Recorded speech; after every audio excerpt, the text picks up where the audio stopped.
Ça y est, les JO, c'est fini. Et c'est triste, en fait. C'est triste parce que, en vrai, les JO, pendant ces 15 jours, c'était exceptionnel. Et on parlait de ça tout le temps. Et pendant 15 jours en France, il n'y a eu aucun problème. Je vous jure, la seule fois où on a parlé de problèmes et tout, c'était par rapport à la canicule. Mais sinon, ça parlait que de médailles, de Léo Marchand, du judo. Et tu vois, je suis triste parce que là, c'est fini. Et après, ça va recommencer. On va recommencer à parler politique.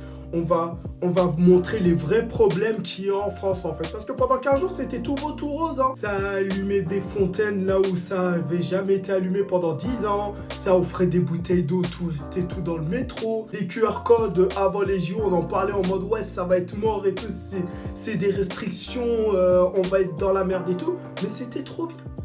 Je te jure, c'est la première fois de ma vie où les JO, je regardais tout, le ping-pong, l'athlétisme, le vélo, tout ça, j'ai tout regardé. J'avais cette impression que les JO, c'était des colonies de vacances en fait. En mode pendant 15 jours, il y avait tous les jours des activités et tout, que ce soit dans les fan zones, même dans Paris, etc. C'était bien de voir du monde, il y avait du monde partout, tu vois.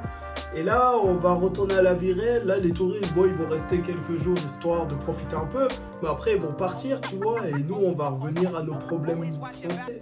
J'espère juste que grâce à ces JO qui se sont passés ici en France, en fait, le gouvernement a ouvert les yeux sur le fait que, tu vois, il y a les choses qu'ils ont pu améliorer, tout ça, qui a fait qu'il y a eu cette convivialité entre Français ou même avec les étrangers du monde entier, qui puissent ouvrir les yeux par rapport à ça et qui se disent « Ah, tu vois, les améliorations qu'on a données et tout, faudrait qu'on améliore encore mieux pour qu'on puisse vivre bien partout en France, que ça soit pas que dans Paris, tu vois. » Mais là, j'ai hâte d'être à LA, hein. Ah, mais je te jure, 2028, et je réserve fort, hein. Moi, je crois qu'aux États-Unis, ils vont nous faire un truc dès la cérémonie d'ouverture, hein. On n'est pas prêt. Je vous jure qu'ils vont nous préparer des trucs. Là, ils vont rappeler tous les stars et tout, les Beyoncé, machin, Lil Wayne, Chris Brown et tout. Ils sont en train de les appeler, là. Ils sont en train de leur dire, hey, bouclez votre année 2028, là. Les JO et tout, je veux tous vous voir. Ils vont nous préparer des bails. On n'est pas prêt.